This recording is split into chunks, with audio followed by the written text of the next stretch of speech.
The candidates enter the campaign's final 2 weeks virtually tied nationwide and in the 7 battleground states that will determine the outcome. Polling averages show Harris narrowly leading in Nevada, North Carolina, Pennsylvania, and Wisconsin, with Trump holding slight advantages in Arizona, Georgia, and Michigan. All their leads fall within the polls' margins of error. And let's get out to national political correspondent Stephanie Liebergen, who's in Washington, D.C., with more on both candidates and their efforts in the final stretch to the election. Good morning, Stephanie.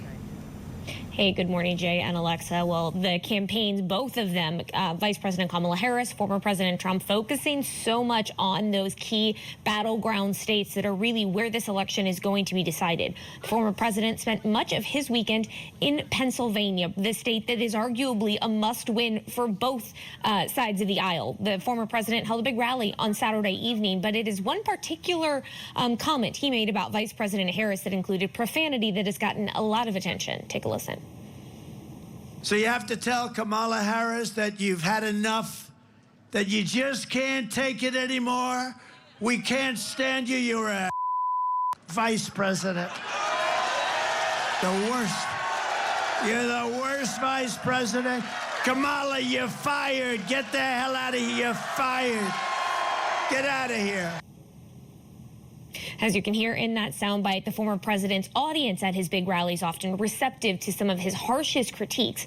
The next day, the former president stayed in Pennsylvania, but he instead hit a McDonald's. The former president, of course, a big fan of fast food. We all saw that when he was in the White House, but he worked the fry station at a McDonald's in Pennsylvania. It's an attempt to try to connect with a job that many everyday Americans have had at some point in their life, and also because Vice President Kamala Harris spent some time working at a McDonald's when she was in college. The vice president, for her part, celebrated her birthday over the weekend, and she spent a lot of her time in Michigan and in Georgia. In Georgia specifically, she was there on Sunday for the historical Souls to the Polls. That's something that really supports Black churchgoers going straight from church to their early voting sites when they're available. The vice president spent time with 2 different churches in the Atlanta area on Sunday morning, and then after that, later in the day, she got a chance to sit down with an MSNBC and respond directly to that profanity-laced statement from former President Trump. Take a listen.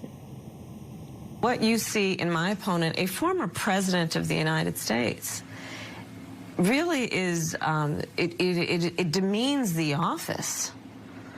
And I have said, and I'm very clear about this, Donald Trump should never again stand behind the seal of the President of the United States. He has not earned the right. He's not earned the right. And that's why he's going to lose.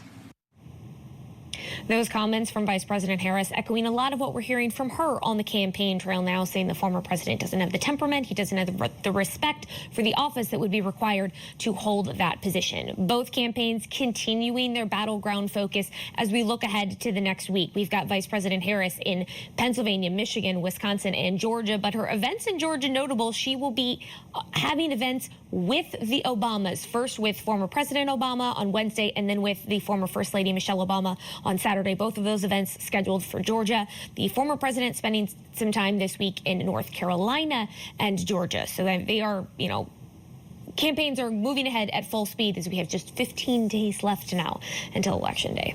All right, national political correspondent Stephanie Liebergen, thank you.